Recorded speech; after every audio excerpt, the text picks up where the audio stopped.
नमस्कार मित्रांनो, आज आपण एक अशा विषयावर बोलणार आहोत जो अनेकांना भीती वाटणारा तर काहींसाठी अशुभतेचं लक्षण मानला जातो। घरात वटवाघूळ येणे शुभ की अशुभ? अचानक रात्री घरात वटवाघूळ घुसलं किंवा बाल्कनी, छत, जिन्याजवळ वटवाघूळ दिसलं तर लोक घाबरतात। हे वाईट संकेत आहेत का? घरावर संकट येणार आहे का? वास्तुदोष निर्माण होतोय का? आजच्या या व्हिडिओत आपण पाहणार आहोत वास्तुशास्त्र काय सांगतं, धार्मिक व लोकश्रद्धा काय सांगतात आणि खरं कारण काय असू शकतं। व्हिडिओ शेवटपर्यंत नक्की पहा, कारण शेवटी मी सांगणार आहे अशा वेळी काय करावे आणि काय अजिबात करू नये। वटवाघूळ म्हणजे काय?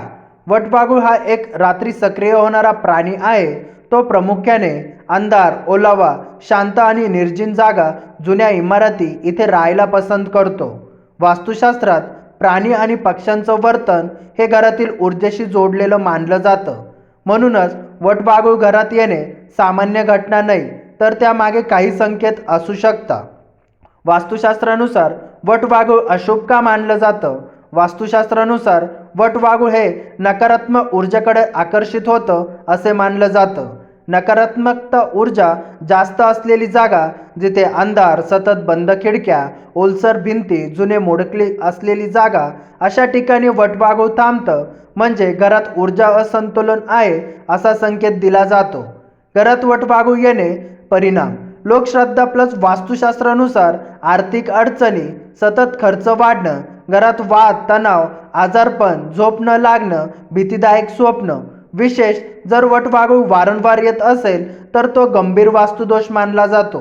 छतावर, गॅलरीत वटवाघूळ राहणं: जर वटवाघूळ घरच्या छताला लटकलेला असेल, बाल्कनीत कायम दिसत असेल तर वास्तुशास्त्रानुसार डोक्याच्या ठिकाणी नकारात्मक ऊर्जा साठते, मानसिक तणाव वाढतो, निर्णय क्षमता कमी होते।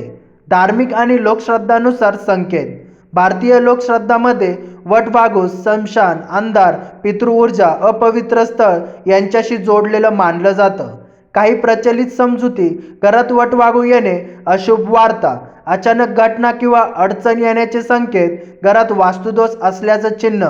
मात्र लक्षात ठेवा, ही श्रद्धा आहे, अंधश्रद्धा नाही, पण त्यामागे कारण शोधणं महत्त्वाचं आहे। वैज्ञानिक कारण काय असू शकतं? आता थोडं रिअलिस्टिक विचार करूया। वटवाघूळ घरात येण्याचे कारण: खिडक्या उघड्या असणे, घरात किडे माशी जास्त असणे, पिवळे मंद दिवे, जुने घर, फटी, भेगा, शांत अंधाराची जागा। म्हणजे प्रत्येक वेळी ते अशुभ असेल असं नाही, पण वास्तू, स्वच्छता दोन्ही तपासणं गरजेचं आहे। घरात वटवाघूळ आल्यावर काय करावे? पहिलं, घाबरू नका। वटवाघूळ माणसावर हल्ला करत नाही, तो वाट सापडली का निघून जातो। दुसरं, दिवे लावा, खिडक्या उघडा, प्रकाश आणि आवाजाने वटवाघूळ स्वतःहून बाहेर जातं। तिसरं, पूजा व स्वच्छता, घर स्वच्छ ठेवा, कपूर, धूप, अगरबत्ती लावा, दररोज सूर्यप्रकाश येऊ द्या। काय अजिबात करू नये? वटवाघूळ मारू नका, काठी दगड फेकू नका, भिंती पसरू नका, रात्री घर पूर्ण अंधारात ठेवू नका, हे सगळं अधिक नकारात्मकता वाढवतं।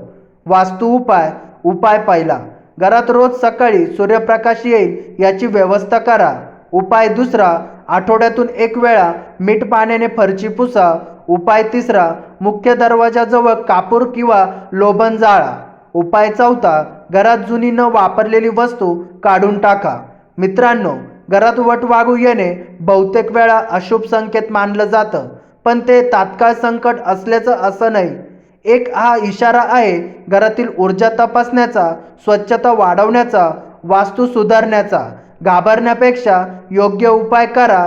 जर तुम्हाला हा व्हिडिओ माहितीपूर्ण वाटला असेल तर लाईक करा, शेअर करा आणि अशाच वास्तुशास्त्र विषयासाठी सबस्क्राईब करा। पुढच्या व्हिडिओमध्ये भेटूया एक नव्या रहस्यमय वास्तू संकेतासह। धन्यवाद।